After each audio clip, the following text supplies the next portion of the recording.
ஈரானோட Su-35 இதை பற்றி நம்மளும் குறைஞ்சபட்சம் ஒரு 4 வீடியோ இல்லை 5 வீடியோ பார்த்துருப்போம். Su-35 வருமா வராதா? திடீர்னு பார்த்தோன்னா AN-124 விமானங்கள் வந்து ஈரானுக்குள்ளே தரையிறங்குது. அப்போ ஏதாச்சும் ஒரு அனௌன்ஸ்மெண்ட் பார்த்தோன்னா வரல. Su-35 வந்ததை பற்றி எந்த ஒரு செய்தியும் வெளியில் இல்லை. திடீர்னு பார்த்தோன்னா ரஷ்யாவோட கார்கோ பிளேன் ஒரு நாளில் 2 டைம் எல்லாம் ஈரானுக்குள்ளே வந்து இறங்குது. அப்பயும் அதை பற்றின அப்டேட்ஸ் அதனால் வருமானு பார்த்தோன்னா அப்பயும் எதுவும் வரல.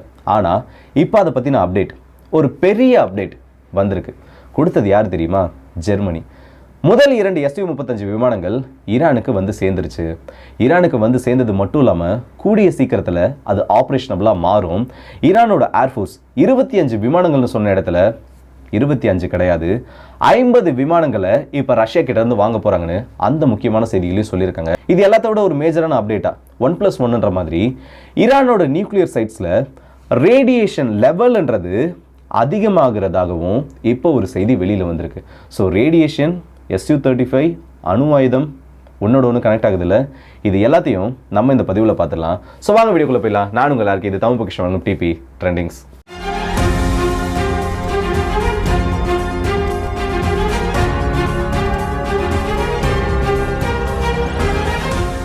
ஈரான் அண்ட் Su-35 இந்த 2 பேரை பற்றி பேசணும், இல்லை இந்த ஒரு டாபிக் பற்றி பேசணும்னா வரும் ஆனால் வராது, வரும் ஆனால் எப்போ வரும்னு தெரியாது. இந்த மாதிரி ஒரு கதை தான் இந்த ஒரு டாப்பிக்கை பொறுத்த வரைக்கும் போயிட்டுருக்கு. ரஷ்யாவுக்கும் ஈரானுக்கும் நடுவில் இது பற்றின டீல் கையெழுத்திடப்பட்டு ஒரு குறிப்பிட்ட அளவு கணிசமான விமானங்களை இவங்க வாங்கணுன்ற வரைக்கும் அந்த டீல் போயிடுச்சு. ஆனால் எப்போ வரும்? ஏன்னா ரஷ்யாவை பொறுத்த வரைக்கும் ரஷ்யாவால் இப்போதைக்கு Su-35 விமானங்களை கொடுக்க முடியாதுன்றது நிறைய பேரோட வாதமாக இருக்குது. அதுக்கான காரணம் என்ன தெரியுமா? ப்ராக்டிக்கலான அதுக்கான ரீசன் என்ன?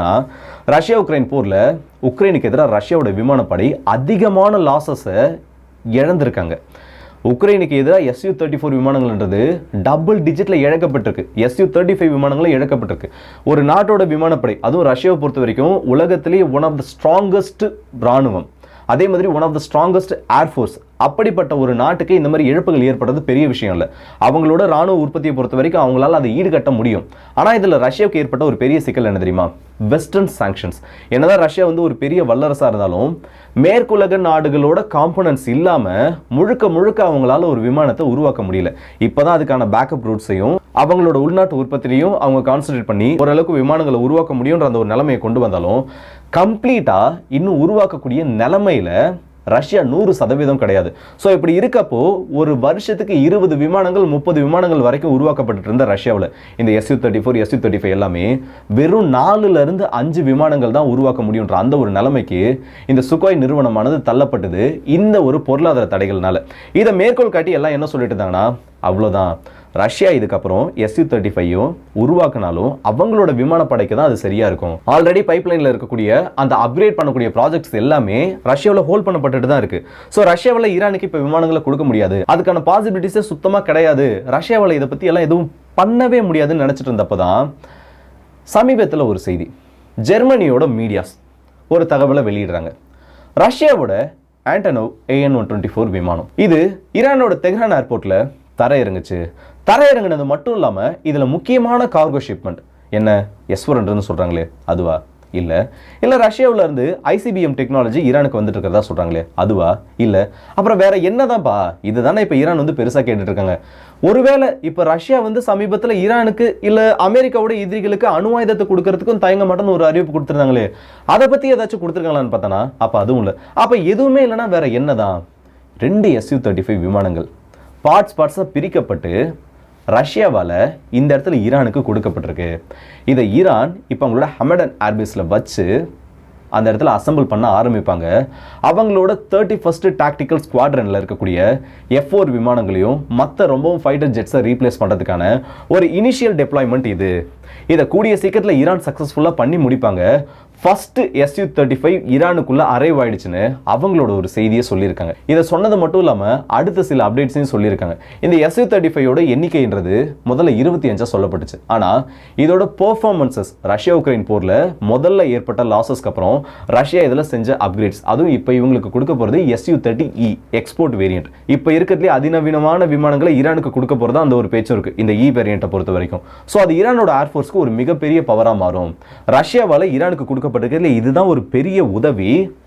இந்த வேரியண்ட் விமானங்கள் உள்ள வந்துச்சுன்னா ஈரானுக்குள்ள யார் வேணா ஸ்ட்ரைக் பண்ணலாம், இல்லை ஈரானோட ஏர் டிஃபென்ஸ் சிஸ்டம் நெட்வொர்க்ஸை யாரால வேணா கண்ட்ரோல் பண்ண முடியுன்ற அந்த ஒரு நிலைமை மாறும். ஈரானோட ஏர்ஃபோர்ஸ் மிடில் ஈஸ்ட்ல இருக்கிறதுலே ஒரு ஸ்ட்ராங்கஸ்ட் ஏர்ஃபோர்ஸா மாறும்ன்ற அந்த ஒரு செய்தியும் வெளியிட்டிருக்காங்க.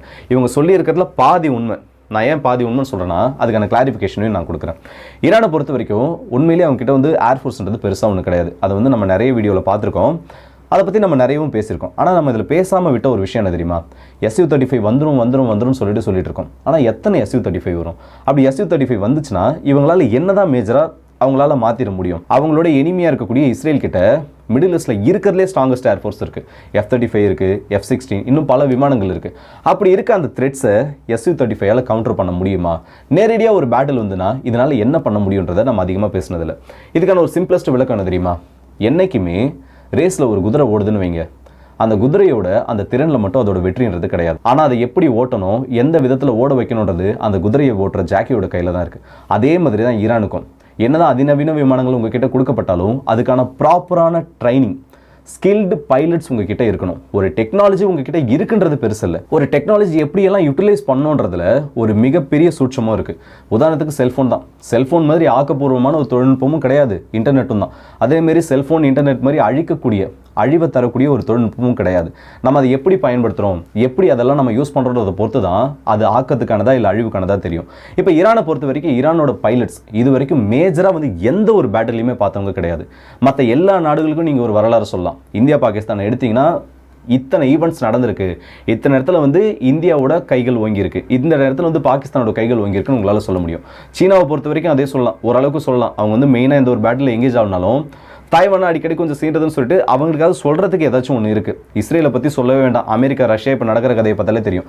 ஆனால் ஈரானுக்கு பேட்டில் எக்ஸ்பீரியன்ஸ்ன்றது, ரியல் டைம் அவங்களோட ஏர்ஃபோர்ஸுக்கு காம்பேட் எக்ஸ்பீரியன்ஸ் இருக்கான்னு பார்த்தோன்னா கிடையாது. மோஸ்ட்டாக அவங்களுக்கான அந்த காம்பேட் எக்ஸ்பீரியன்ஸ் ஜீரோவில் மட்டும்தான் இருக்குது. கிரவுண்ட் ட்ரூப்ஸை பொறுத்த வரைக்கும் சிரியாவில் இருக்காங்க, இன்டெரக்டாக வந்து ஹெஸ்புல்லாவுக்கு ஃபேவராக அதெல்லாம் பண்ணுறாங்கனாலும் மேஜராக ஒரு போர் சூழல்ன்றது ஈரானுக்கு ஏற்படலை. இஸ்லாமிக் ரெவல்யூஷன் ஏற்பட்டதுக்கு அப்புறமா ஈரானோட விமானப்படை நவீனப்படுத்தப்படலை, அதுக்கான பாசிபிலிட்டிஸும் அவங்களுக்கு கிடையாது.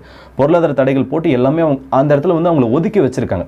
இதையெல்லாம் தாண்டி இப்போ Su-35 ட்ரைனிங் கொடுக்கப்பட்டாலும் அதை அவங்க எப்படி ஸ்கில்ஃபுல்லாக யூஸ் பண்ணுறாங்க, அதை எப்படி அவங்க ப்ராப்பராக யூட்டிலைஸ் பண்ணுறாங்கன்றதை பொறுத்து தான் Su-35 கேப்பபிளான விமானம். ஆனால் Su-35 இவங்க எப்படி யூஸ் பண்ண போகிறாங்கன்றதை பொறுத்து மட்டும் தான் இந்த ஒரு பேட்டிலோட அந்த முடிவுன்றது ஏற்படும். இவங்க உண்மையிலே அதை வந்து அதோட ஃபுல் பொட்டன்ஷியலுக்கு யூஸ் பண்ணாங்கன்னா F-35 இருக்கட்டும் இல்லை அமெரிக்காவோட எந்த ஒரு விமானமாக இருந்தாலும் இந்த Su-35 விமானத்தால் அதை கவுண்டர் பண்ண முடியும். ஆனால் அது எல்லாமே ஈரானோட கைகளில் தான் இருக்குது. ஆனால் இந்த ஒரு 50 விமானங்கள் சொல்லியிருக்காங்க. இப்போதைக்கு வந்து இந்த 2 வந்திருக்கிறதா அந்த ரிப்போர்ட்ஸ் கொடுத்துருக்காங்க. அந்த 2 விமானங்களை மட்டுமே வச்சு ஈரானால் எதுவுமே பண்ண முடியாது. ஆனால் டிட்டரன்ஸ் அது கொடுக்கும். ஏன்னா Su-35ன்றது நியூக்ளியர் கேப்பபிள் ஒரு விமானம், அதனால நியூக்ளியர் மிசைல்ஸையும் சேர்த்து கொண்டு போய் லான்ச் பண்ண முடியும். ஸோ இந்த 2 விமானங்கள் ஒரு பெரிய மாற்றத்தை ஏற்படுத்தினாலும் ஒரு மாற்றத்திற்கான தொடக்கமாக இது இருக்குன்றதுல எந்த ஒரு சந்தேகமும் வேண்டாம். இப்போ நியூக்ளியர்னு சொன்னது தான் இந்த ரேடியேஷன் அளவை பற்றின அந்த ஒரு செய்தி உங்ககிட்ட சொல்லணும்னு நினைக்கிறேன். இப்போ சமீபத்தில் வந்து IAEA ரிப்போர்ட்ஸாக இருக்கட்டும் இல்லை ஈரானை கண்காணிக்கக்கூடிய அந்த நியூக்ளியர் வாட்ச் டாக்ஸாக இருக்கட்டும், இவங்க எல்லாருமே ஒரே ஒரு செய்தியை தான் சொல்லியிருக்காங்க. ஈரானோட சோர்சஸை பொறுத்த வரைக்கும் இல்லை ஈரான் கிட்ட இருந்து வரக்கூடிய அந்த செய்திகளை பொறுத்த வரைக்கும் ஈரானோட இஃப்ஷான் நியூக்ளியர் ப்ராவின்ஸில் ரேடியேஷன் லெவல்ன்றது கடந்த மாதத்தை விட இப்போ அதிகமாக இருக்குது. இது எதனால் ஏற்பட்டிருக்கு? இதை உண்மையிலே வந்து ஆர்டிஃபிஷியலாக ஈரான் வேணும்னு பண்ணியிருக்காங்களா இல்லை வேறு ஏதாச்சும் ஒரு கவனத்தை திசை திருப்புறதுக்காக மற்ற விஷயங்கள்லேருந்து ஈரானை வந்து நியூக்ளியர் வெப்பன்ஸ் அக்வயர் பண்ணுறதுலேருந்து நம்ம கொஞ்சம் திசை திருப்பி வைக்கணும், இல்லை ஈரான் நியூக்ளியர் வெப்பன்ஸை அக்வயர் பண்ணுறதை மற்ற நாடுகள் கிட்டேருந்து மறைக்கணுன்றதுக்காக இந்த இடத்துல ரேடியேஷன் லெவலை அதிகப்படுத்தியிருக்காங்களான்றது தெரியல. ஆனால் ஏதோ ஒன்று பெருசாக ஈரானுக்குள்ளே போயிட்டுருக்கு. ரேடியேஷன் அதிகமாகிறது 2 விஷயத்தை தான் குறிக்கும். ஒன்று, அந்த இடத்துல என்ரிச் யுரேனியமோட அந்த ப்ராசஸ்ன்றது முன்ன இருந்ததை விட அதிகரிச்சிருக்கணும். ஏன்னா அங்கீகரிக்கப்பட்ட அளவை விட நீங்கள் யுரேனியம் அதிகமாக என்ரிச் பண்ணுறப்போ அதுக்கான அந்த சென்ட்ரிஃபியூஜஸ் மெக்கானிசம் அதெல்லாம் அதிகமாக இன்ஸ்டால் பண்ணுறப்போ ரேடியேஷனோட அந்த அளவுன்றது அந்த ஒரு ஃபெசிலிட்டியில் அதிகரிக்கும். அப்படி இல்லையா மேன் மேட் காசஸ், மனிதர்களால் ஏற்படுத்தப்படக்கூடிய ஏதாச்சும் விபத்து போன்ற காரணங்களால் அந்த இடத்துல அணுக்கசிவுன்றது ஏற்படும். இது 2ல் எது அங்கே ஏற்பட்டிருக்குன்னு தெரியல, ஆனால் ஏதோ ஒன்று நடந்திருக்கிறதையும் அந்த ஒரு தகவலில் தெளிவாக சொல்லியிருக்காங்க. ஸோ இது 2மே ஈரானுக்கு ரொம்ப ஒரு முக்கியமான விஷயம். Su-35 வந்து அணு ஆயுதம் சம்மந்தப்பட்ட சில முடிவுகளையும் அவங்க ரொம்ப நெருக்கமாக போயிட்டாங்கன்னா அது இஸ்ரேலுக்கு கண்டிப்பாக ஒரு நைட் மேராக மாறும். என்னைக்கு ஈரான் கிட்ட அணு ஆயுதங்கள் வருதோ இல்லை என்னைக்கு வந்து ஈரான் கம்ப்ளீட்டாக நாங்கள் ஒரு அணு ஆயுதத்தை தயாரித்து முடிச்சிட்டோம் இப்போ வாங்கடா சண்டைக்குன்னு என்னைக்கு ஈரான் சொல்கிறாங்களோ அன்னைக்கு இந்த 2 நாடுகளும் மாற்றி மாற்றி அணு ஆயுதங்களை ஏவுவாங்க. ஆனால் என்னை பொறுத்த வரைக்கும் ஈரான் கிட்ட அணு ஆயுதங்கள் வந்துருச்சுன்னா இஸ்ரேலுக்கு அது ஒரு கோஹெட் சிக்னலாக மாறிடும். ப்ராக்டிக்கலாக ஒரு விஷயத்தை யோசிங்க. ஈரான் கிட்ட அணு ஆயுதம் வரக்கூடாதுன்றதுக்காக இஸ்ரேல் அவங்களால முடிஞ்ச அளவுக்கு பண்ணிட்டு இருக்காங்க. ஆனால் அதையும் மீறி ஈரான் அணு ஆயுதத்தை கண்டுபிடிச்சிட்டு இவன் அணு ஆயுதத்தை என் மேலே ஏவுறதுக்கு ட்ரை பண்ணான், என்னை அழிக்கிறதுக்கு, என்னோட எக்ஸிஸ்டன்ஸ்க்கே பிரச்சனை ஏற்படுத்திட்டான்னு இஸ்ரேலே அந்த இடத்துல அணு ஆயுதத்தை பயன்படுத்தி ஈரானை ஒட்டுமொத்தமாக கவுண்டர் பண்ணுறதுக்கும் சான்சஸ் ஆனது நிறைய இருக்குது. சொல்ல முடியாது, செய்யக்கூடிய ஆட்கள் தான். அண்ட் இந்த வீடியோ பற்றி உங்களோட கருத்துக்களை கமெண்ட் செக்ஷனில் சொல்லுங்கள். இந்த ரேடியேஷன் லீக் எதனால் ஏற்பட்டிருக்கும்? Su-35 உண்மையிலே ஈரானுக்கு எந்த வகையான மாற்றங்களை ஏற்படுத்தும்? இதை பற்றி உங்களுக்கு என்ன தாட்ஸ் இருக்கோ அது தாராளமாக நீங்கள் கமெண்ட் செக்ஷனில் சொல்லலாம். அண்ட் மற்ற டாபிக் நான் என்ன பேசணும் நீங்கள் நினைக்கிறீங்கிறதையும் தாராளமாக கமெண்ட்ஸில் சொல்லுங்கள். ஸோ அடுத்த வீடியோ சந்திப்போம். அது வரை உங்களுக்கு விடுபடுது உங்கள் எல்லாருக்கே.